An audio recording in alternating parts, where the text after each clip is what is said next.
Semoga persiapannya sudah 90% semua di tangan dan tinggal memahamkan ulang konsep-konsep yang sudah kalian pelajari. Oke, teman-teman, biar efektif waktunya, mari kita mulai saja. Nah, sebelumnya, kemarin itu kita baru sampai nomor 3 di bagian PPU, karena kemarin masih ada PBM yang harus kita selesaikan.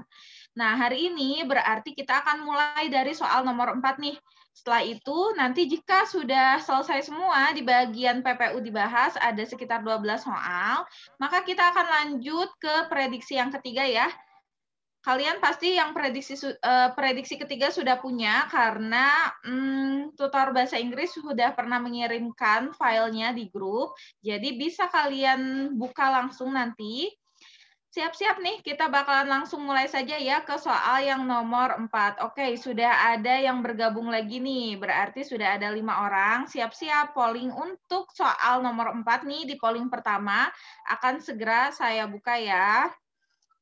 Silakan kalian buka filenya di device kalian masing-masing, biar lebih enak di scroll-scrollnya teman-teman. Silakan dicoba, 2 menitnya sudah berlangsung nih. Sudah ada 6 orang, berarti sekarang yang akan segera mengisi pollingnya. Silakan pahami dulu ya pertanyaannya apa.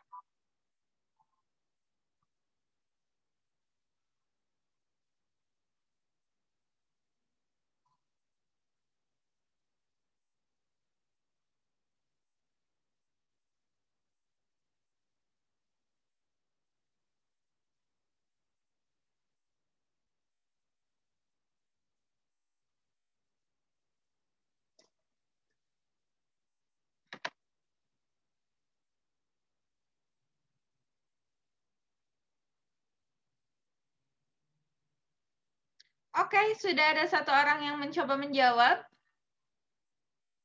Berarti masih ada 5 orang lagi nih.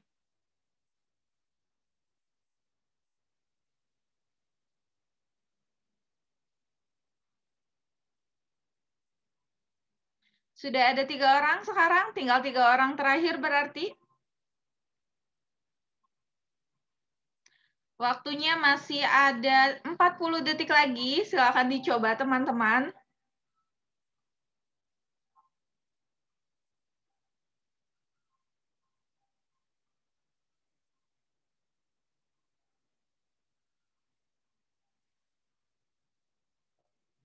Dua 20 detik terakhir nih. 2 orang lagi, kira-kira siapakah yang belum? Silakan dicoba dulu. Oke, tinggal 1 orang terakhir nih, waktunya 10 detik lagi. Silahkan. Sip, wah alhamdulillah, terima kasih nih sudah semuanya ya, keren nih pagi ini sepertinya semangat kalian luar biasa ya, semoga sampai nanti hari H UTBK tiba, semangat kalian masih bisa terjaga. Nah, ini adalah hasilnya, kebanyakan milih C, tapi ada juga yang milih B. Oke, untuk jawaban C ada 4 orang dan jawaban B 2 orang. Nah, kita langsung bahas saja kira-kira jawabannya yang mana sih?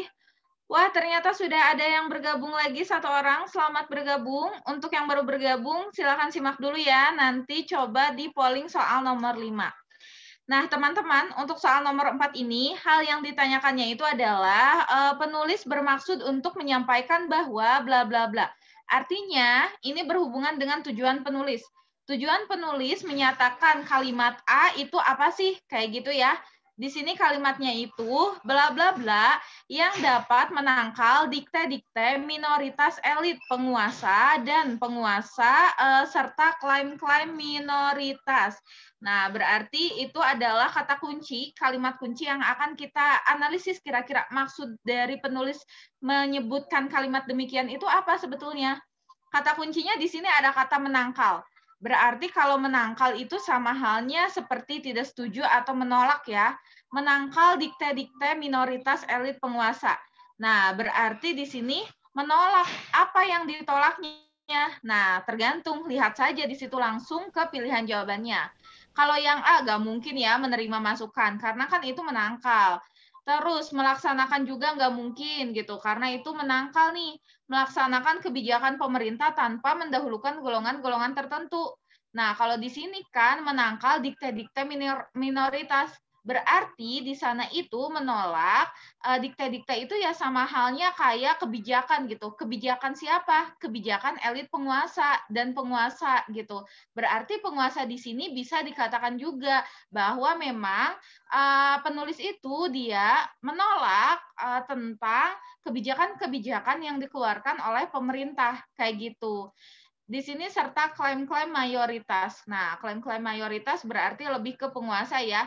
Tapi kalau di minoritasnya di sini bisa diartikan bahwa itu sebagai rakyat gitu, tapi rakyatnya biasanya di sini kan bukan berhubungan dengan elit penguasa. Jadi yang B itu kurang tepat karena bukan melaksanakan kebijakan pemerintah. Terus yang C nih, menolak kebijakan pemerintah yang tidak berpihak pada rakyat. Nah, ini adalah pilihan jawabannya ya, karena patokan tadi itu adalah di kata menangkal. Berarti menangkal itu ya sama halnya menolak. Apa yang ditolak? Kalau berhubungan dengan elit penguasa gitu, klaim-klaim mayoritas itu akan berhubungan dengan kebijakan pemerintah. Sebagian besar seperti itu. Kalau yang D, mendengarkan dengan saksama keinginan rakyat. Nah, ini justru tidak mendengarkan sama sekali ya, makanya ditolak gitu. Terus apalagi yang ini menghukum penguasa, itu tidak berhubungan sekali. Jadi itu adalah alasannya kenapa nomor 5 lebih tepatnya adalah pilihan jawaban yang C. Begitu teman-teman, semoga bisa dipahami dengan baik. Oke, berhubung sudah ada bertambah lagi nih,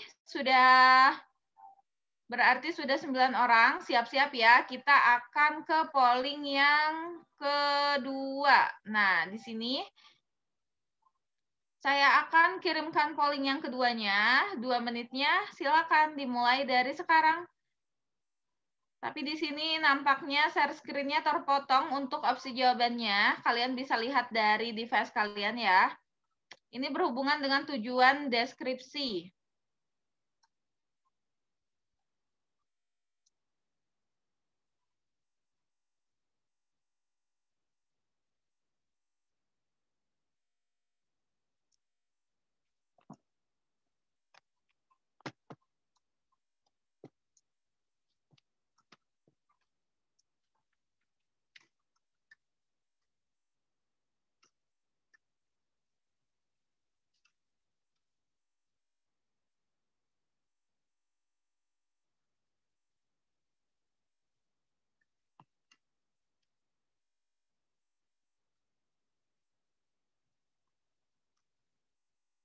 Sudah ada 2 orang nih yang mencoba menjawab. Waktunya masih ada 1 menit lagi.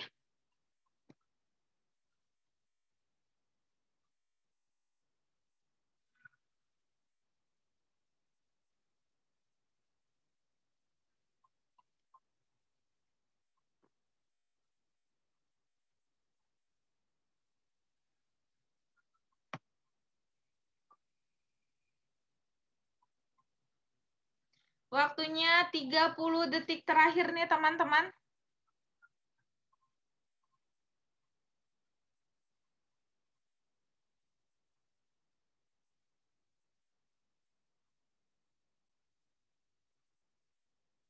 Sudah ada 4 orang, 5 orang sekarang. Masih ada 7 orang lagi nih. Nampaknya ada yang kebingungan nih sepertinya. Nanti kita akan coba bahas ya. 5, 4, 3, 2, 1. Wah, sayang sekali saya harus mengakhiri di 2 menit lebih 5 detik. Terima kasih untuk 7 orang yang sudah mengisi pollingnya. Ini jawaban kalian ya. Dari seluruh opsi jawaban yang ada, hanya jawaban B yang tidak ada yang memilihnya. Oke, berarti jawaban B bisa kita langsung coret saja ya. Karena kebetulan bukan pilihan jawaban yang B untuk jawaban yang tepatnya. Kebanyakan di sini jawab A, terus disusul oleh opsi D, dan imbang antara C dan E. Kita lihat ya teman-teman. Yang B saya akan coret dulu, mendeskripsikan watak tokoh sebentar.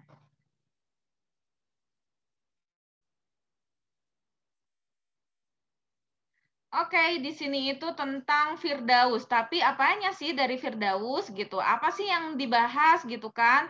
Terus deskripsi tersebut itu tujuannya apa sebetulnya? Kita lihat. Firdaus adalah tempat yang sangat indah, tidak ada perlambangan atau perbandingan yang bisa digunakan untuk menggambarkannya. Tidak ada kesengsaraan, tidak ada kekotoran, tidak ada ketimpangan. Terus juga nih, tidak ada kemelaratan, tidak ada kesedihan. Berarti itu menggambarkan suasana gitu, menggambarkan suasana di Firdaus kayak gitu ya. Jadi tidak ada apa-apa yang lain. Ya tentu saja ada tumbuh-tumbuhan dan binatang terus gitu kan. Terus debu tentu harus ada bukan? Tanpa debu aku tidak akan berada di hidupmu seperti sekarang ini. Seperti yang telah kau pelajari. Aku ini debu yang ditiup dengan nyawa agar hidup dan menjelma manusia. Nah, itu di paragraf pertama. Jadi di sana itu kayak ada deskripsi gitu. Deskripsinya apa? Deskripsi tentang suasana. Suasana yang tergambar di Firdaus gitu. Terus juga di sini kan aku. Nah, akunya itu siapa sih? Akunya itu hanya debu katanya. Berarti suasana yang digambarkan oleh tokoh tersebut. Kita lihat di sini ya, paragraf yang kedua. Aku toh hanya debu yang seandainya tidak ditiup dan diberi nyawa pun aku akan tetap berupa debu katanya.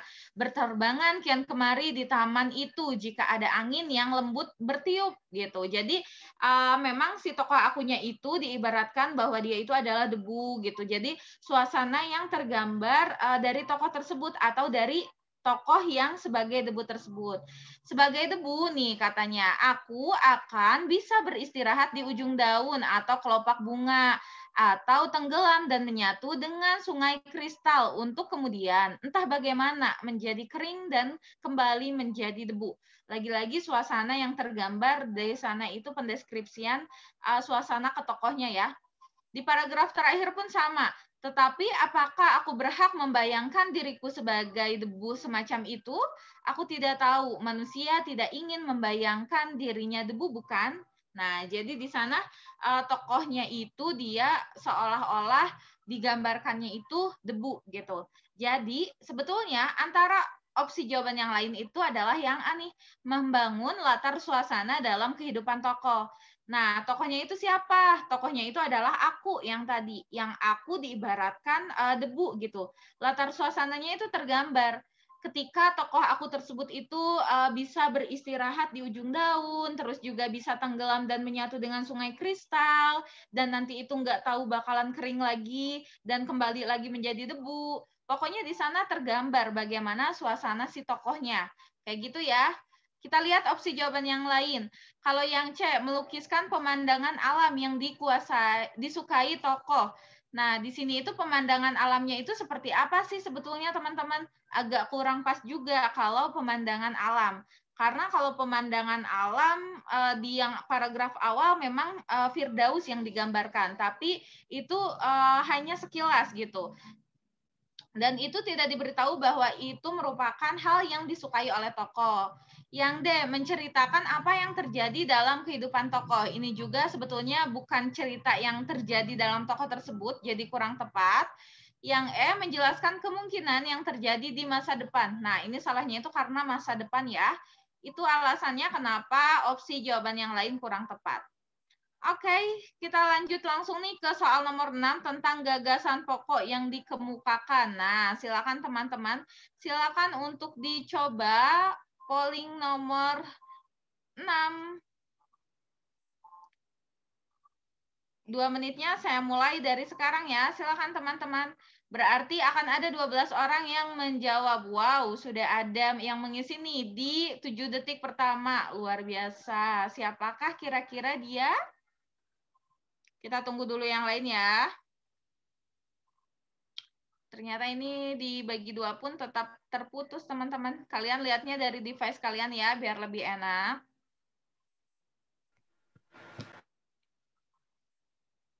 Oke, sudah ada 8 orang dan kompakan semuanya jawabnya satu opsi jawaban yang sama.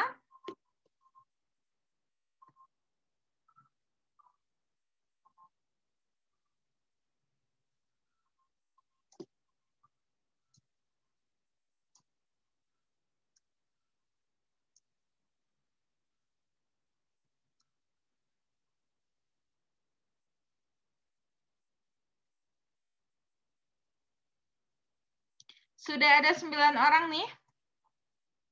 Berarti tinggal 4 orang lagi. Waktunya masih ada 45 detik terakhir.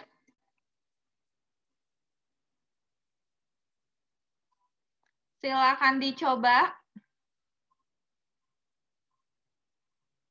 Nah, sebetulnya untuk nomor 6 ini, tanpa kalian melihat ulang teksnya, memahami ulang teksnya, kalau kalian menyimak tadi pembahasan saya tuh dari awal sampai akhir untuk soal nomor 5, itu berhubungan dan sudah diberitahu gitu. Ada clue di sana. 15 detik terakhir. Kira-kira 4 orang yang lainnya apakah sedang membaca teksnya atau sedang mencoba untuk melihat opsi jawabannya nih? Kita tunggu dulu ya. 10 detik terakhir, teman-teman. 5, 4, 3, 2, 1. Wah, sayang sekali. Oke, berarti naik 1 nih. Ada 11 orang yang menjawab. Mohon maaf ya, saya harus mengakhirinya di 2 menit lebih 13 detik. 11 orang yang menjawab dan sama-sama menjawab opsi jawaban yang C. Wih, mantep nih. Betul ya, pilihan jawabannya adalah yang C. Jadi, kalau untuk soal nomor 6 ini memang tentang gagasan pokok gitu atau ide pokok, gagasan utama itu sama saja ya. Tapi yang ditanyakannya itu adalah gagasan pokok yang terdapat dalam teks. Artinya, ketika kalian menemukan pertanyaan tentang gagasan pokok dan itu berhubungan dengan teks, kalian harus pahaminya itu seluruh teksnya ya, jangan terpaku pada satu paragraf pertama gitu, tapi pahami ide pokok yang ada di seluruh paragraf atau seluruh teks tersebut. Nah, tadi gagasan pokoknya itu adalah tentang tokoh aku yang berbicara bahwa dia itu seolah-olah menjadi debu. Padahal kan kita nggak tahu apakah tokoh aku tersebut itu memang debu atau manusia. Nah, tapi dia menggambarkan dirinya itu mengibaratkan sebagai debu. Kayak gitu. Kalau yang A justru salahnya karena tokoh aku itu bukan ingin menjadi debu, yang B-nya itu bukan berbincang-bincang juga dengan debu, karena di sana nggak berbincang-bincang ya, tidak ada personifikasi. Terus menjelma menjadi tokoh aku. Nah, justru itu salah. Tokoh aku yang berasal dari debu. Wah, ada nih tokoh aku yang berasal dari debu katanya. Gitu ya. Jadi nomor 6 adalah yang C. Oke, kita akan lanjut langsung nih ke soal yang nomor 7. Siap-siap. Wah, sudah bertambah lagi. Berarti akan ada 14 orang yang mengisi pollingnya. Silakan teman-teman. Bagi yang baru bergabung, kita hari ini ada di soal TPS Prediksi 2, bagian PPU ya.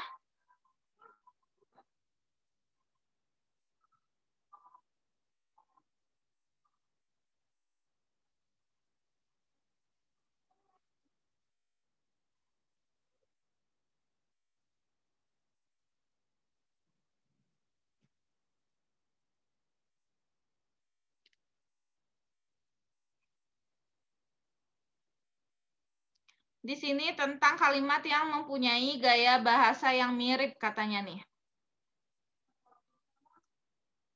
Oke, sudah ada 2 orang yang menjawab. Kita tunggu sebentar ya.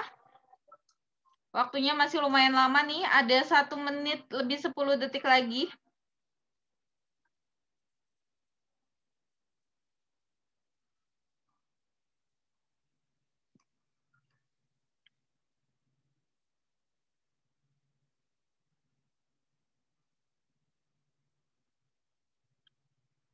Sudah 8 orang. 9 orang sekarang.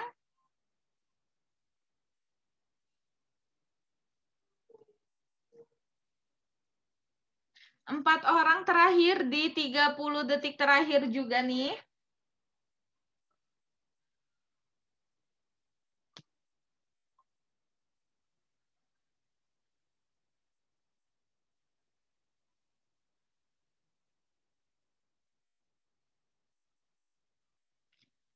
Belas detik terakhir teman-teman. Ayo, siapakah 4 orang? 3 orang sekarang, tinggal 3 orang lagi. 5, 4, 3, 2, 1. Wah, mohon maaf ya. Kita akan langsung bahas aja nih, biar banyak soal yang kita bahas pada pagi hari ini.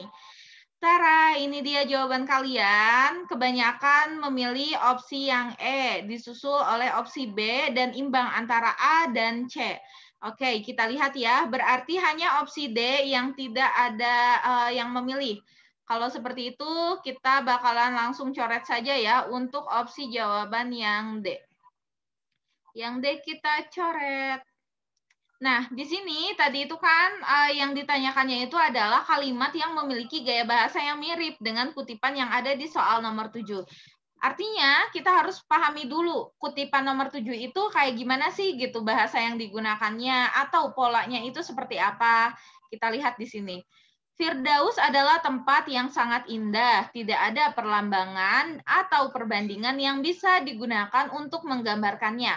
Artinya, untuk di kalimat yang soal nomor 7 ini, dia itu ngasih tahu bahwa penulis itu mendefinisikan nih tentang Sungai Firdaus.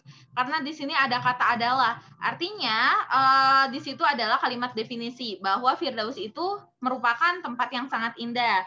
Nah, terus dikasih tahu juga kan bahwa di sana itu nggak ada perlambangan, nggak ada perbandingan, terus juga nggak ada kesengsaraan, kekotoran, tidak ada ketimpangan, tidak ada kemelaratan. Pokoknya ini berhubungan dengan pendeskripsian di Firdaus kayak gitu.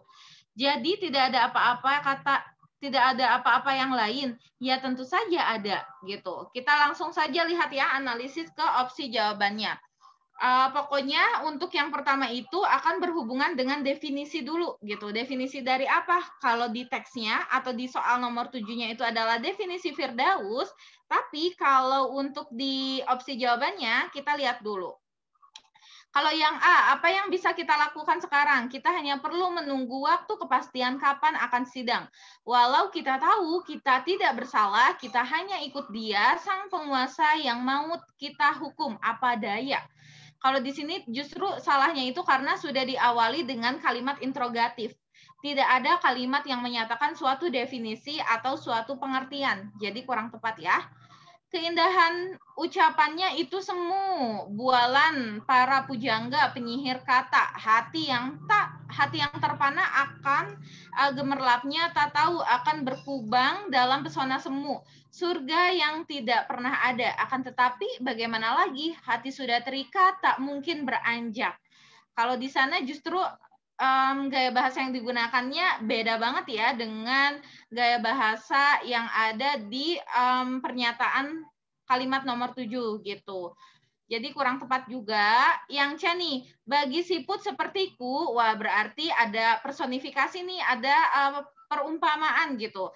Detik itu adalah hitungan paling tidak masuk akal dalam kehidupan. Oke, berarti di sini ada kalimat definisinya. Untuk apa berpacu dengan ukuran yang membuat segala terburu-buru, berburu, diburu. Padahal seburu-burunya hitungan itu akan menuju akhirnya. Tujuan dari segala hitungan. Jadi untuk apa buru-buru? Itulah falsafah kami para siput. Kalau di sini justru lebih ke falsafah hidup dari siput bahwa nggak usah diburu-buru, ngapain diburu-buru gitu. Jadi di sini nggak dijelasin gitu. Falsafahnya itu sedetail apa sih? Karena di sini hanya dibahasnya itu kata buru gitu, tergesa-gesa lah istilahnya. Jadi di sini tidak ada pendeskripsian tentang Firdaus seperti yang ada di soal nomor 7-nya. Jadi kurang tepat ya meskipun ada definisi gitu. Nah, berarti kalau seperti itu yang E nih opsi jawabannya. Tapi kita lihat kenapa bisa yang E. Nikmat adalah sesuatu yang paling sulit disadari manusia. Itu adalah definisinya nih. Kau masih bisa bernafas, masih bisa berpikir, masih bisa menggerakkan sendi-sendi ototmu. Bila ada yang tak kau syukuri, mungkin karena kau tak punya hati. Ya, nurani. Berarti di sini di kalimat di kalimat opsi jawaban yang E, itu dikasih tahu gitu bahwa nikmat itu merupakan sesuatu yang pada dasarnya itu paling sulit untuk disadari oleh manusia. Nah, kenapa sulit disadari katanya? Terus juga nikmat apa sih sebetulnya? Dikasih tahu di sini dirincikan bahwa kita itu masih bisa bernapas, masih bisa berpikir, masih bisa gerak-gerakin otot. Itu merupakan hal-hal yang berhubungan dengan nikmat yang sulit disadari oleh manusia. Jadi dia itu relevan polanya relevan dengan gaya bahasanya berdasarkan soal yang ada di nomor 7. Kayak gitu, teman-teman. Kayak gitu ya. Itu cara menentukan jawabannya. Jadi kalian harus lihat dulu kalimat pertamanya itu kira-kira jenisnya apa, terus apa yang dideskripsikan, apa yang dirincikan, baru analisis ke opsi jawabannya. Semoga bisa kalian pahami dengan baik. Siap-siap nih, sekarang lanjut ke polling soal nomor 8. 2 menitnya saya mulai dari sekarang. Akan ada 15 orang berarti yang mencoba menjawab. Ini tentang kerangka pikiran nih.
Oke.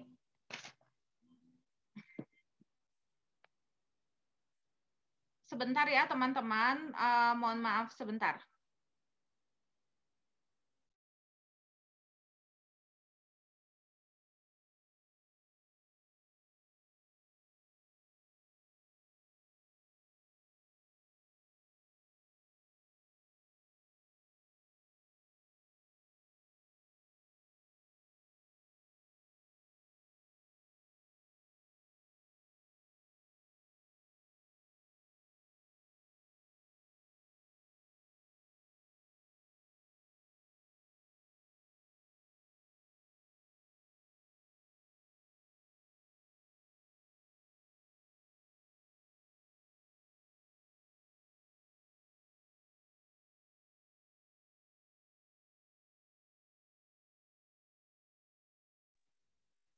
Oke, mohon maaf ya teman-teman.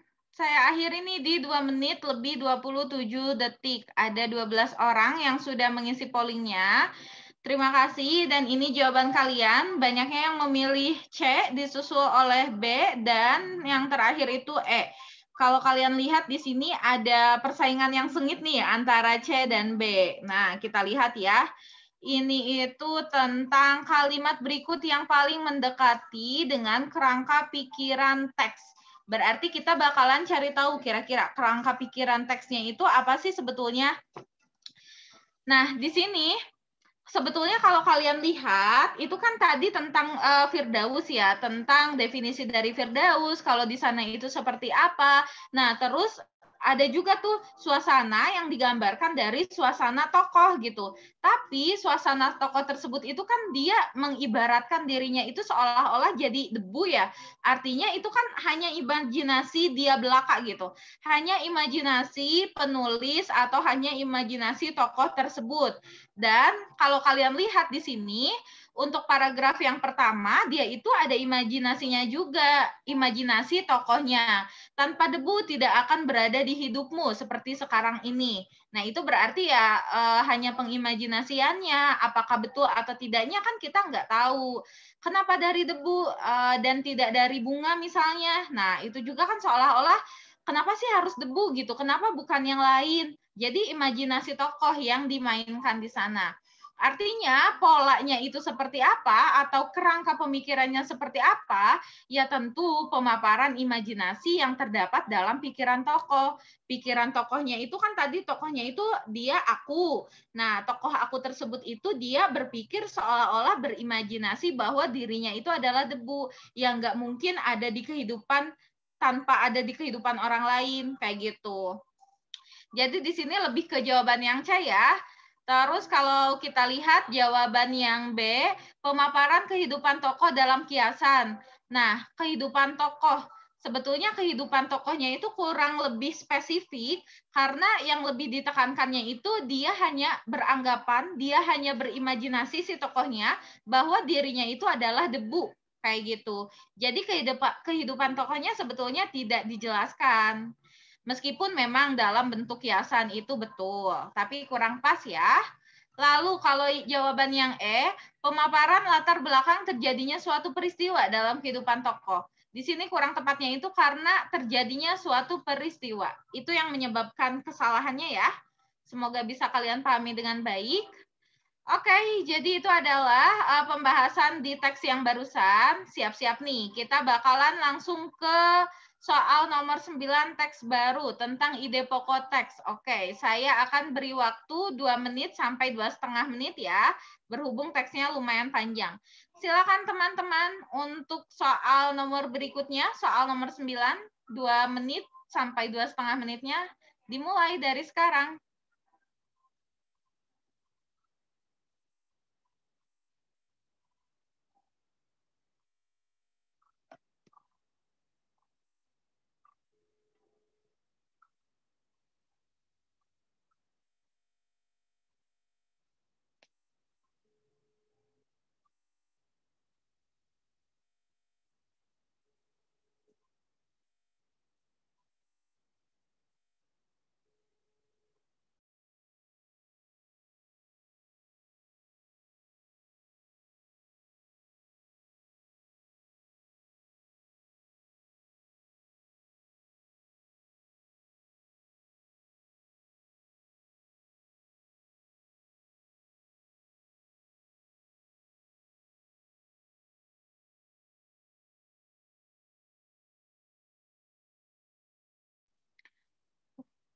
Baru ada 2 orang nih yang menjawab. Kita tunggu dulu ya. 3 orang sekarang, wah udah 4 ternyata, terus bertambah.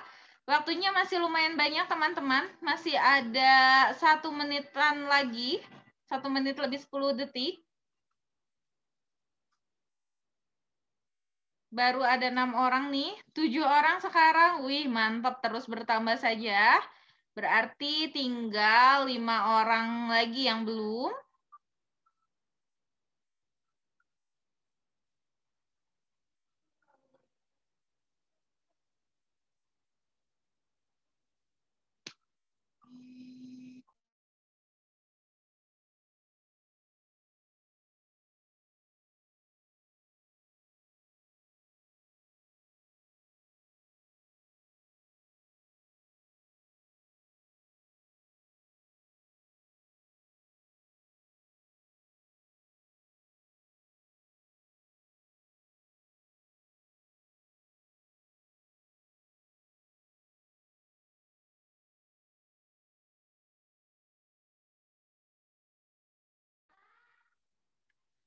Oke, masih ada 3 orang lagi nih ternyata yang belum mencoba mengisi pollingnya. Kita lihat ya. Ada 2 orang lagi ternyata. Silakan teman-teman.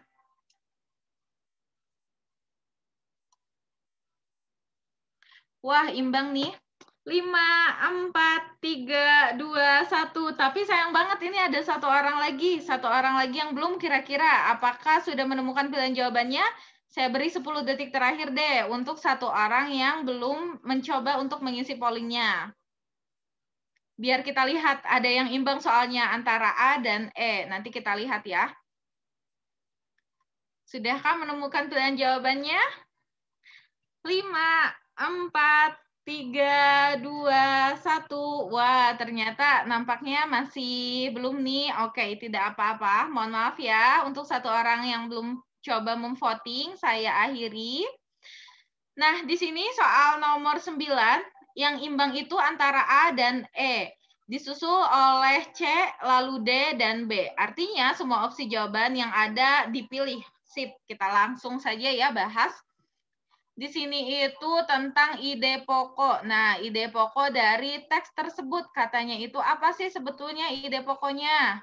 Nah, kita lihat dulu ya dari yang paragraf pertamanya nih.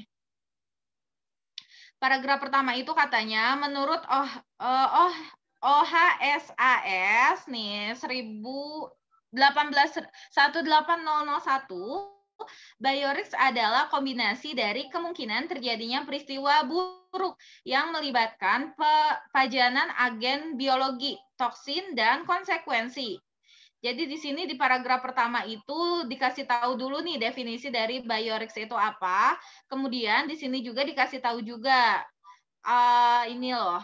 Sedangkan Biorix Assessment adalah proses evaluasi Biorix yang timbul dari biohazard atau dengan memperhatikan kecukupan kontrol yang ada. Berarti nih, yang lebih ditekankannya itu adalah tentang Biorix Assessment gitu. Jadi dari paragraf pertama itu awalnya dikasih tahu pengertian Biorix dulu apa. Nah, terus di sini dikasih juga pengertian bahwa Biorix itu ada loh Biorix Assessment-nya, bahwa itu merupakan suatu proses evaluasi dari Biorix tersebut. Nah, di sini kasih tahu juga nih tentang yang Biorix Management gitu. Nah, di sini ada analisis cara dan pengembangan strategi untuk meminimalkan kemungkinan terjadi Biorix. Pendekatan Biorix Management terdiri dari biosafety, biosecurity, dan tanggung jawab etis. Nah, terus di paragraf yang keduanya, kalau kalian lihat di sini dikasih tahu bahwa yang lebih ditekankannya itu adalah biosafety dan biosecurity, kayak gitu. Nah, di situ juga dikasih tahu juga nih tentang prinsip dari biosafety yang katanya terdiri dari containment sama risk assessment, kayak gitu. Jadi ini sebetulnya berhubungan tentang apa sih? Ngomongin apa sih paragrafnya itu gitu. Kita bisa langsung saja lihat ke opsi jawaban yang ada, karena tadi kalau kita perhatikan, itu lebih ke yang Biorix dan berhubungan dengan Biorix Assessment, kayak gitu. Tapi kita lihat di sini, ide pokoknya itu apakah berhubungan dengan Biorix dari biohazard? Nah, justru kurang tepat ya kalau yang Biorix dari biohazard. Karena di sana itu, yang biohazardnya itu dia lebih ke di paragraf tengah-tengah, kayak gitu. Yang B pun dia itu sama gitu, hanya sebagian kecilnya saja. Nah, justru dia itu lebih tepatnya itu lebih ke yang mana tuh kira-kira? Apakah ke yang C atau ke yang E? Karena kalau kalian lihat di paragraf pertama itu kan lebih ke biorix-nya, terus ada biorix assessment, ada biorix management juga. Nah, tapi nih teman-teman yang jadi penekanannya itu coba deh lihat di paragraf kedua dan kalimat di terakhir paragraf pertama. Itu yang lebih ditekankannya itu adalah biorix yang manajemennya. Artinya, nanti di paragraf yang selanjutnya itu bakalan ngejelasin bagian-bagian dari biorix management. Nah, ada apa saja? Ada biosafety, ada biosecurity, sama tanggung jawab etis. Itu merupakan bagian dari biorix management. Nah, kalau seperti itu, dia lebih tepatnya itu adalah yang E ya, lebih ke manajemennya, bukan ke assessment atau ke yang D nih. Karena yang D itu adalah jenisnya atau bagian dari yang E. Kayak gitu. Jadi antara A dan E, dia lebih tepatnya adalah yang E ya, jika dibandingkan dari polling terbanyak yang kalian pilih. Kayak gitu teman-teman, semoga bisa dipahami dengan baik. Pokoknya gini, kalau tipe teksnya itu seperti yang barusan, kalian lihat saja apa sih yang lebih sering diperbicarakan atau apa yang lebih sering dibahas, dan coba lihat penekanan yang ada di beberapa kalimat terakhir paragraf pertama, karena nanti akan berhubungan dengan gagasan yang ada di paragraf selanjutnya. Kayak gitu ya. Siap nih, kita lanjut ke soal nomor 10. Silakan. Yang ditanyakannya adalah fungsi paragraf kedua. 2 menitnya saya mulai dari sekarang. Silakan teman-teman.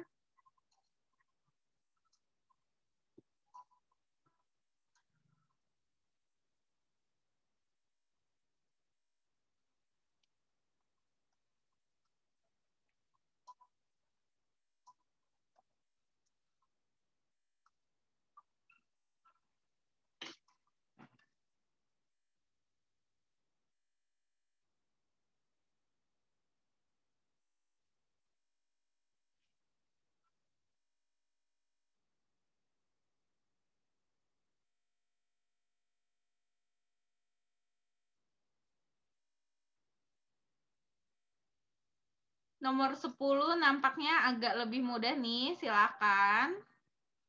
Baru ada 7 orang yang menjawab, waktunya masih 1 menit lebih 5 detik lagi ya, masih lumayan banyak.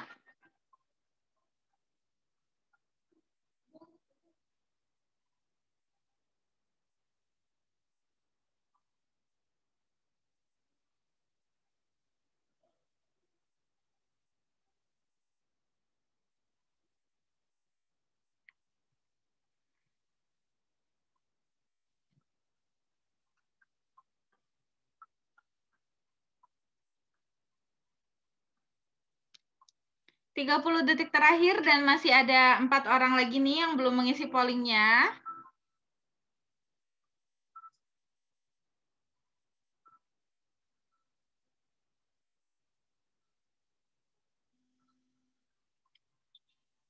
Bentar ya.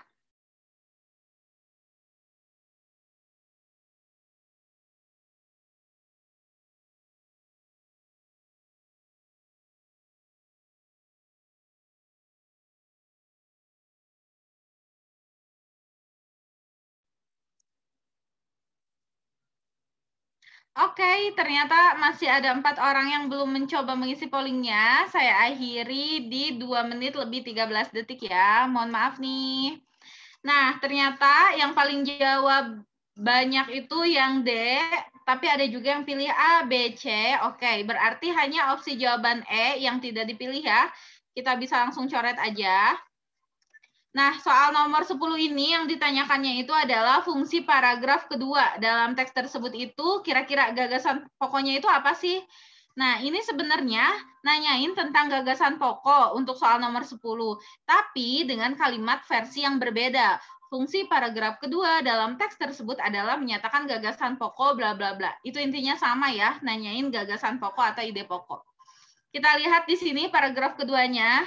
Nah, di paragraf kedua di sini itu dia justru lebih ditekankannya itu kalau kalian lihat tentang biosafety sama biosecurity laboratorium yang berfungsi untuk mengurangi risiko katanya yang berbeda. Tetapi keduanya memiliki tujuan yang sama, yaitu menjaga agen biologi dengan aman dan selamat di area mana agen tersebut disimpan dan digunakan. Berarti di sini ngejelasin atau akan membahas nih secara keseluruhan gagasan yang ada di paragraf 2 itu tentang biosafety sama biosecurity. Kalau kalian kurang pas nih, kurang yakin nih, coba deh kalian lihat dulu di sini itu selanjutnya itu ada loh tentang yang biosecurity. Nah, di situ ada penjelasannya bahwa menggambarkan perlindungan yang kayak gitu. Terus kalau menurut WHO nih biosafety-nya itu apa? Nah, berarti itu kan ada dua hal yang memang dibahas di paragraf tersebut sesuai dengan kalimat pertama paragraf kedua. Artinya gagasan pokoknya itu adalah lebih ke jawaban yang D. Kayak gitu teman-teman. Karena kalau yang ini nih, yang A, dia itu justru ada di tengah-tengah dan sebetulnya yang jadi fokus dulu itu lihat aja dulu di kalimat pertamanya. Karena gagasan utama atau gagasan pokok itu dia akan berhubungan dengan kalimat utamanya dulu. Kayak gitu. Yang B juga dia itu ini hanya bagian-bagian akhirnya, begitupun dengan yang C. Kayak gitu ya. Jadi lebih tepatnya adalah yang D. Lanjut lagi nih soal nomor 11. Siap-siap. 2 menitnya saya mulai dari sekarang. Silakan teman-teman.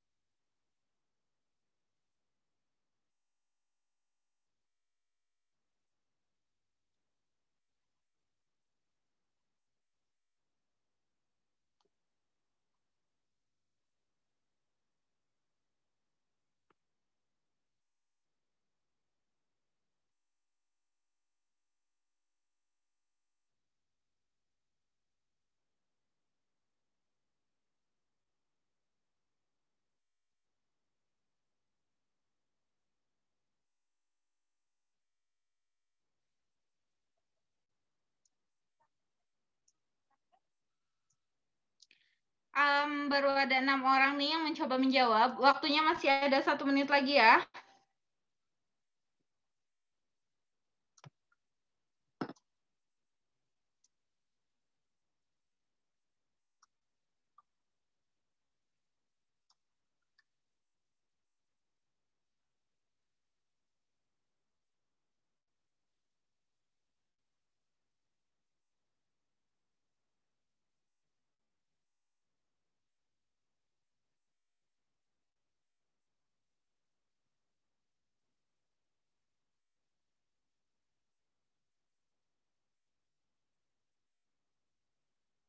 Masih ada 4 orang nih yang belum mencoba menentukan jawabannya. Oke, sekarang berarti tinggal 3 orang lagi.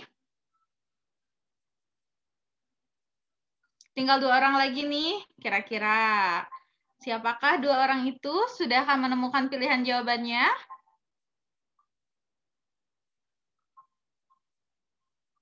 5, 4, 3, 2, 1. Ternyata ada 1 orang lagi nih yang belum mencoba menjawab.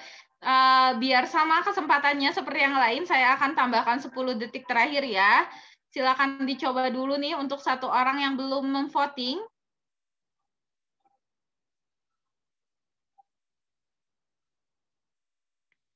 Oke, terima kasih. Pas ya. Nah, ini jawaban kalian. Kebanyakan jawab A dan ada imbang antara C dan D, kemudian ada juga yang jawab E. Oke, berarti cuma jawaban B yang tidak dipilih. Sip, kita lihat ya. Yang B kita langsung coret, karena kalau sejarah itu dia pasti ada di paragraf pertama. Nah, di sini katanya susunan dan penjabaran teks tersebut. Nah, itu untuk melengkapi teks tersebut itu kira-kira penulis pada paragraf berikutnya itu memaparkan tentang apa sih? Artinya, ini berhubungan dengan gagasan utama selanjutnya. Kita lihat dulu ya di gagasan yang ada di paragraf tersebut. Kalau kalian lihat, sebetulnya untuk di paragraf pertama ini kan sebetulnya awal-awalnya itu ngebahas tentang Biorix ya. Nah, terus di tengah-tengah dikasih tahu gitu, Biorix assessment, terus juga ditekankannya itu lebih ke manajemennya. Nah, di kalimat yang terakhir itu dijabarin, sedangkan Biorix Management itu adalah analisis cara dan pengembangan strategi. Itu terdiri dari biosafety, biosecurity, sama tanggung jawab etis. Artinya, paragraf selanjutnya itu harus menjabarkan atau harus membahas tentang jabaran-jabaran ini nih, yang tentang pendekatan Biorix Management gitu. Karena di paragraf kedua ngebahas tentang biosafety sama biosecurity, artinya apa yang belum dibahas? Tentunya yang belum dibahas itu adalah ini, tanggung jawab etis. Jadi, kalau seperti itu untuk paragraf selanjutnya nih, atau paragraf yang ketiga, dia itu harusnya ngebahas tentang tanggung jawab etis. Karena untuk biosafety sama biosecurity itu udah dibahas di paragraf kedua. Kalau kalian kurang yakin, karena tadi kan ini udah ada nih biosecurity, terus ada juga biosafety-nya. Tapi di sini itu tidak ada loh tentang tanggung jawab etis. Artinya ada satu gagasan yang belum dibahas. Jadi itu harus ada di paragraf yang ketiga. Nah, ternyata harusnya itu berarti jawabannya itu adalah tentang yang ini nih, pembahasan tanggung jawab etis. Kayak gitu ya. Kalau yang A, penelitian mendalam mengenai Biorix Management, itu sebetulnya boleh. Tapi ketika tanggung jawab etis itu sudah dipaparkan. Kayak gitu. Barulah bisa dikasih tahu penelitian yang mendalam tentang Biorix Management-nya ya. Kalau yang D, situasi biosafety dan biosecurity di Indonesia. Ini kurang tepat karena sebetulnya udah cukup rinci sih dibahas di paragraf kedua tentang dua hal tersebut. Jadi nggak usah digambarkan lagi situasi hal tersebut di Indonesia. Yang E, kesulitan penerapannya. Ini kurang tepat ya. Kayak gitu teman-teman. Itu ya alasannya kenapa bisa yang C. Semoga bisa kalian pahami dengan baik. Ada satu soal terakhir di bagian PPU. Silakan dicoba. Ternyata sudah ada satu orang lagi yang bergabung. Wah, udah jadi ada 16 orang nih. Siap-siap ya. 2 menitnya saya mulai dari sekarang. Silakan teman-teman. Sebentar ya, sambil saya tunggu kalian mengisi pollingnya, saya akan coba untuk lihat partisipannya untuk presensi pagi hari ini?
Wow, ternyata sudah 12 orang yang mengisi, tapi sudah 2 menit lebih 12 detik, jadi mohon maaf ya, saya akhiri.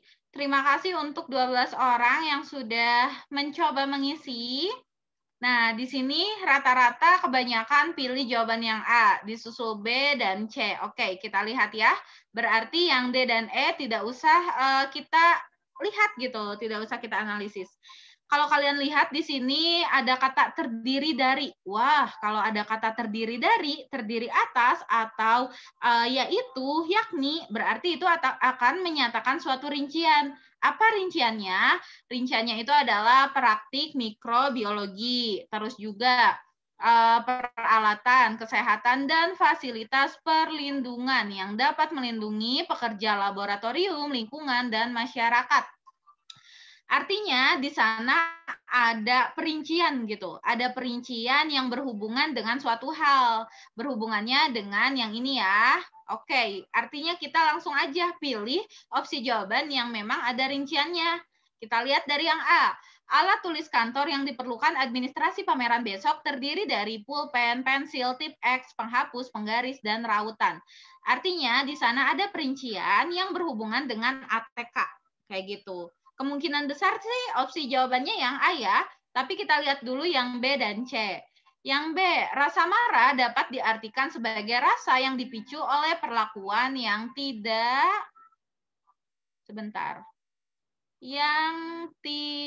sepantasnya diterima oleh seseorang sehingga orang itu merasa dihina dan tidak diterima. Kalau kalian lihat di opsi jawaban B ini, dia hanya merincikan mengenai rasa marah gitu. Jadi menjelaskan saja, tidak ada rincian atau jenis-jenisnya. Jadi kurang tepat ya kalau yang B. Kalau yang C, hal yang paling dikerjakan saat ini adalah mencari solusi, bukan mencari-cari siapa yang salah dan perlu dihukum atas masalah tersebut. Oke, di sini sebetulnya kalau kalian lihat mungkin sekilas kayak ada rincian, tetapi itu bukan rincian teman-teman, karena di sini hanya dikasih tahu bahwa hal yang paling dikerjakan saat ini itu harusnya itu mencari solusi, bukan cari masalah, bukan cari siapa yang salah, kayak gitu. Jadi tidak ada perinciannya di sana, artinya kalau seperti itu jelaslah bahwa opsi jawaban yang tepat hanya ada di opsi jawaban yang A. Kayak gitu ya. Semoga bisa kalian pahami dengan baik dan semoga clear untuk prediksi kedua ini. Jika ada yang ingin kalian tanyakan, boleh kalian nanti open mic-nya di akhir atau boleh juga kalian ketik di ruang chat di Zoom-nya ya. Kita akan langsung lanjut nih ke bagian TPS yang ketiga, prediksi 3, bagian PU. Silakan coba kalian buka filenya dari device kalian masing-masing. Kita lihat langsung ke soal yang nomor 1 nih, tentang pernyataan berikut ini yang salah. Berarti pernyataan yang tidak relevan ya. Saya akan berikan waktu 3 menit karena lumayan panjang teksnya. Silakan 3 menitnya dimulai dari sekarang. Semangat teman-teman. Yuk dicoba untuk 16 peserta atau 16 partisipan yang hadir pada pagi hari ini.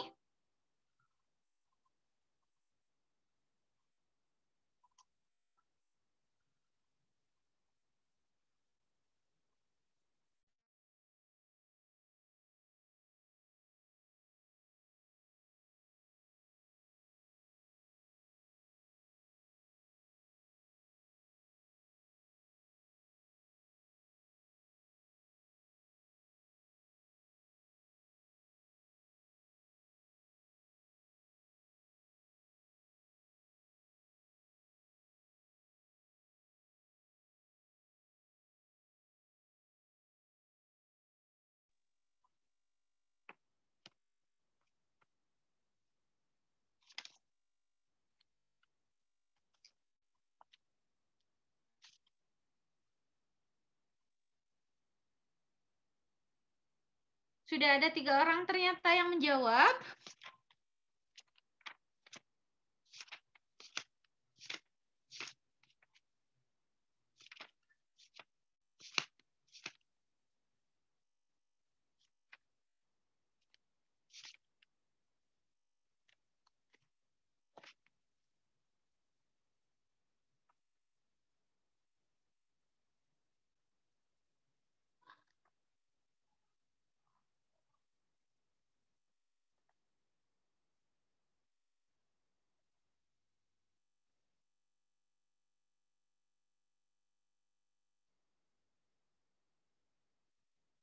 Oke, sudah ada 8 orang sekarang. Waktunya masih ada 1 menit lebih 5 detik lagi ya.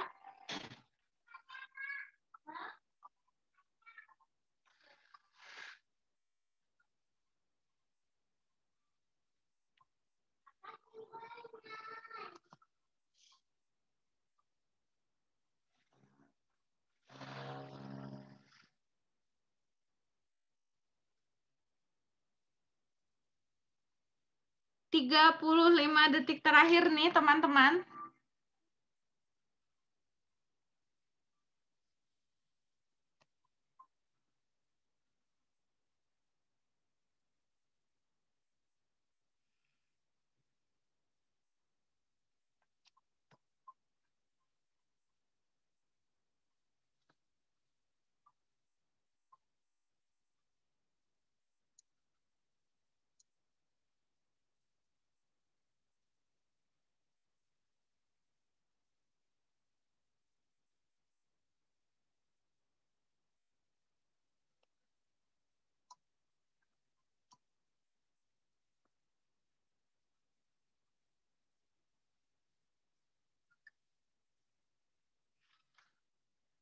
Ada 5 orang lagi yang belum mencoba menjawab.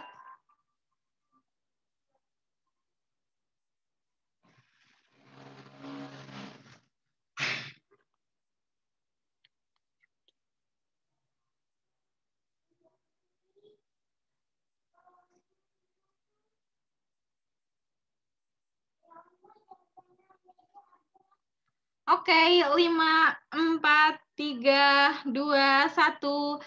Terima kasih, mohon maaf saya harus akhiri. Dan ada 13 orang yang sudah mengisi. Wow, ternyata kebanyakan pilih yang C nih. Oke, kita lihat ya. Semua opsi jawabannya ada yang memilih, namun kita lihat nanti apakah jawaban yang tepatnya itu adalah yang minoritas, jawaban minoritas atau mayoritas. Kita lihat ya. Biar lebih efektif, saya akan langsung saja untuk kasih tahu opsi jawabannya ya. Nanti kalian bisa analisis ulang secara mandiri, biar lebih terlatih lagi tuh, biar lebih jeli lagi matanya, biar nanti pada saat UTBK tiba, pada saat hari hanya sudah lebih mahir lagi. Untuk pernyataan yang salah, berarti kan ini berhubungan dengan pernyataan yang tidak relevan ya. Ada di opsi jawaban yang C. Kepala Biro Hubungan Masyarakat Kementerian Ketenagakerjaan adalah Heri Sudarmanto. Jadi di sini yang salahnya itu adalah nama bironya gitu, nama kepala bironya. Kita lihat nama kepala biro itu ada di paragraf kedua nih teman-teman. Kalau kalian lihat nih, Kepala Biro Hubungan Masyarakat Kementerian Ketenagakerjaan adalah Sus Hindarno. Jadi bukan Heri ya, melainkan Sus Hindarno. Artinya di sana tidak relevan, meskipun hanya satu kata atau hanya dua kata atau satu frasa. Kayak gitu. Jadi di sini nama tokohnya saja gitu yang kurang tepat. Karena kalau tadi saya lihat ada juga yang berhubungan dengan yang pemulangan ilegal, kalau itu sesuai ya. Nih ada di paragraf terakhir. Jadi jawabannya kenapa bisa yang C? Karena dia itu tidak sama nama Kepala Biro Hubungan Masyarakatnya.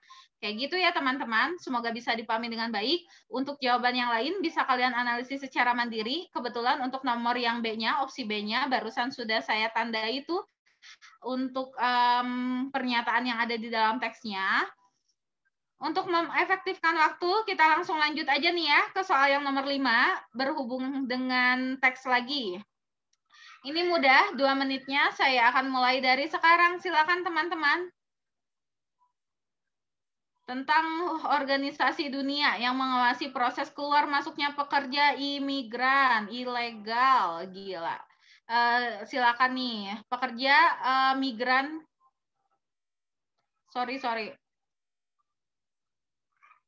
Migran ilegal ya.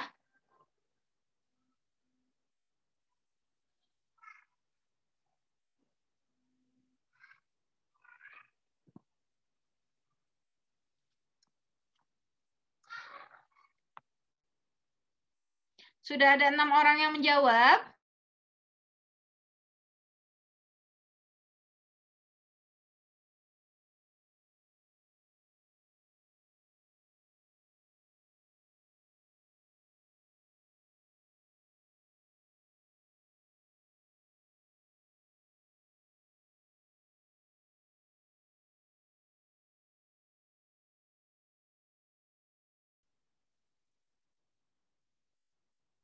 Sudah ada 8 orang nih yang menjawab.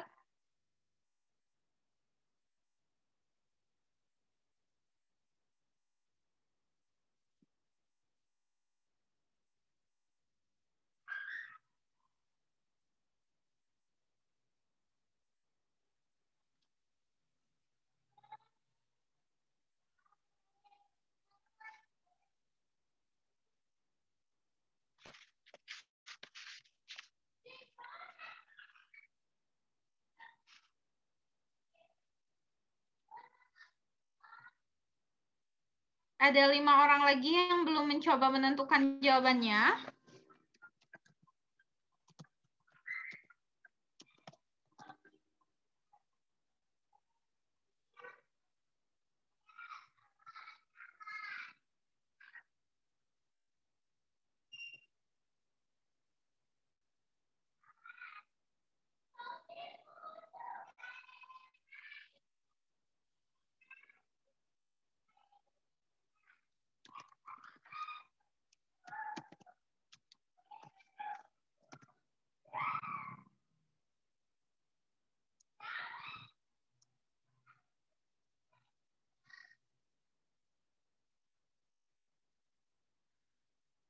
Oke, ternyata sudah habis waktunya, namun masih ada 4 orang yang belum mengisi pollingnya. Mohon maaf ya, saya akhiri.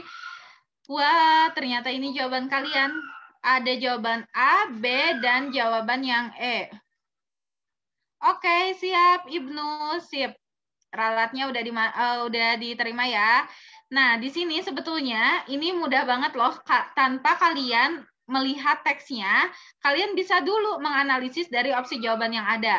Karena yang paling nggak mungkin itu adalah yang A, WHO itu kan berhubungan dengan kesehatan ya. UNESCO itu kalau nggak salah berhubungan dengan kebudayaan, kayak Reong Ponorogo yang gitu-gitu. Nah, itu UNESCO. Kalau UNICEF itu tentang anak-anak, kalau nggak salah, perlindungan anak-anak. Jadi itu nggak mungkin banget nih A, B, C itu nggak mungkin. Berarti antara IMF sama ILO. Kalau kalian lihat di teksnya, yang ditekankan itu atau yang dikasih taunya itu adalah ILO atau Organisasi Buruh Internasional. Nah, ILO ini salah satu fungsinya nih, dia itu adalah menyoroti negara-negara yang masih mau menerima pekerja migran ilegal. Jadi, yang nerima keluar masuknya pekerja migran ilegal, organisasinya itu adalah Organisasi Buruh Internasional. Kok internasional sih? Ya karena kan ini berhubungan dengan pekerja migran kayak gitu. Berhubungan dengan jumlah TKI gitu kan ke luar negeri. Jadi ya internasional skalanya, bukan nasional. Dan itu berhubungan juga dengan buruh. Kayak gitu teman-teman. Jadi lebih tepat yang E ya. Berarti untuk tadi ada 11 orang yang jawab E. Begitu untuk nomor 2. Mudah ya nomor 2. Kita langsung lanjut nih, nomor 3. Nomor 3 juga mudah. Coba kalian pahami dengan saksama ya. Hati-hati terkecoh. 2 menitnya saya mulai dari sekarang. Wih, 5 detik terakhir, 5 detik pertama udah ada yang menjawab nih. 2 orang lagi.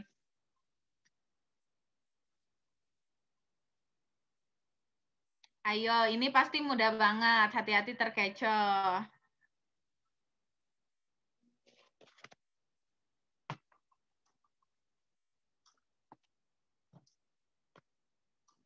Sudah ada 4 orang.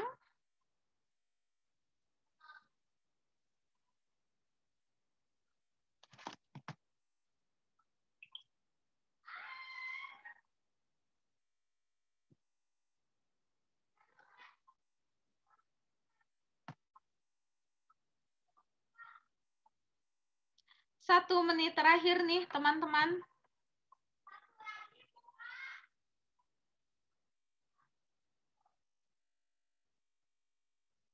6 orang lagi.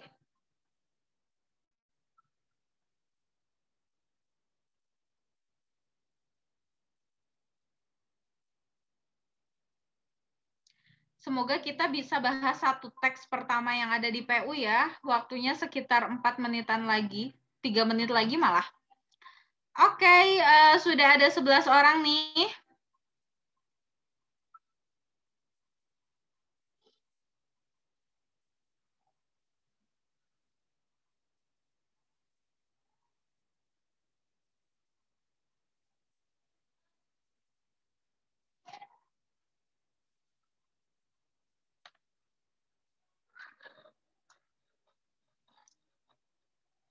Sudah ada 12 orang ternyata. 5 detik terakhir. 5, 4, 3, 2, 1. Mohon maaf ya, saya harus akhiri di 2 menit lebih 1 detik. Ini jawaban kalian, kebanyakan jawab B. B itu adalah Jordania. Oke, kita lihat ya. Di sini sebetulnya jawabannya itu betul yang Jordania gitu. Di sini kan katanya negara yang mengeluarkan program amnesti atau pengampunan atas pelanggaran hukum. Itu ada di mana? Kalau coba kalian cek di paragraf yang keempat atau paragraf terakhir di sini ya. Di sini itu pemerintah Jordania mengeluarkan program amnesti atau pengampunan atas pelanggaran hukum. Udah jelas banget ya, tersurat gitu. Betul-betul ada di teksnya. Jadi itu adalah Jordania. Nomor 4-nya nih, coba berdasarkan teks di atas, daerah penyuplai pekerja migran Indonesia yang tidak berdokumen, kecuali saya berikan waktu 30 detik terakhir deh, coba. 30 detik ya waktunya, ini mudah banget teman-teman. Kecuali, hati-hati terkecoh.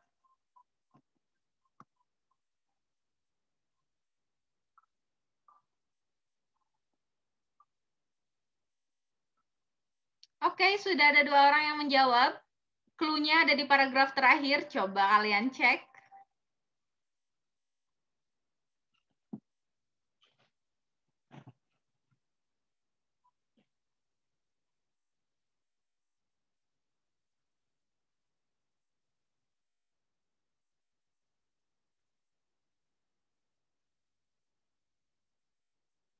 Oke, udah ada 9 orang yang menjawab nih. Mohon maaf ya. 10 orang sekarang. Wah, mohon maaf sekali harus saya akhiri.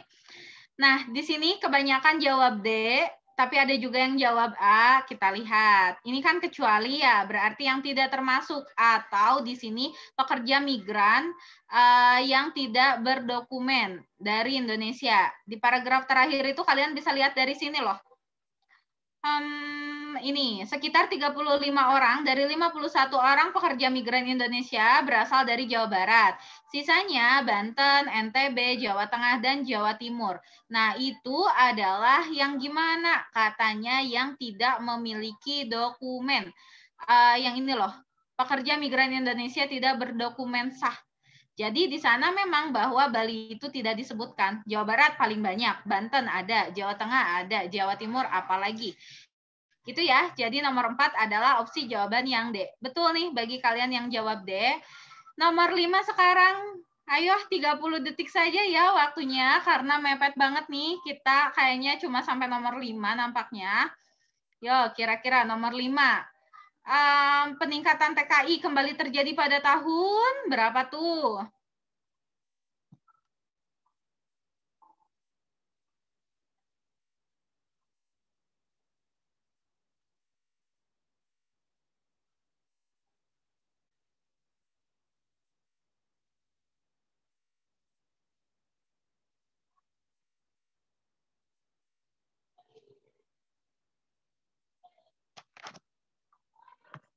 Oke, ada 8 orang. Adakah yang mau mencoba menjawab lagi?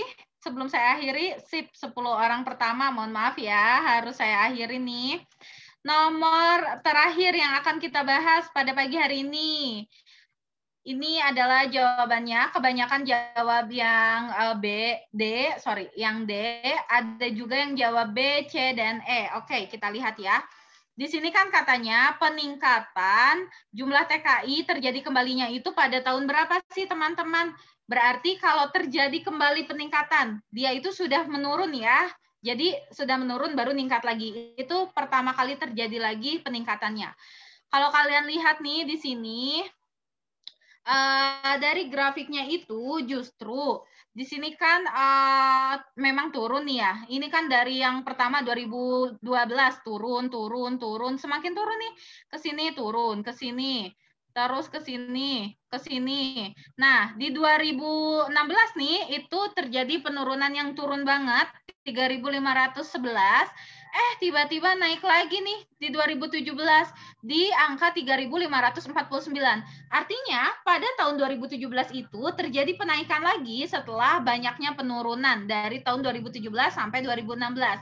Patokannya berarti terjadi pertama kali lagi terjadi setelah penurunan, peningkatannya itu ada di 2017. Karena kalau 2018 itu peningkatan yang kedua. Kayak gitu ya. Artinya di sini yang terjadi kembali penaikannya atau peningkatannya itu ada pada tahun 2017. Kayak gitu teman-teman, itu adalah pembahasan yang sudah kita bahas pada pagi hari ini. Terima kasih sekali atas keaktifan dan kehadiran kalian yang sungguh luar biasa pada hari ini. Besok adalah pertemuan terakhir, jadi saya harapkan semoga semuanya bisa lebih aktif lagi dan semangatnya lebih ditekan lagi. Terima kasih ya semuanya. Selamat beristirahat dan siap-siap untuk ketemu Kak Bisma di sesi kuantitatif. Wassalamualaikum warahmatullahi wabarakatuh semuanya.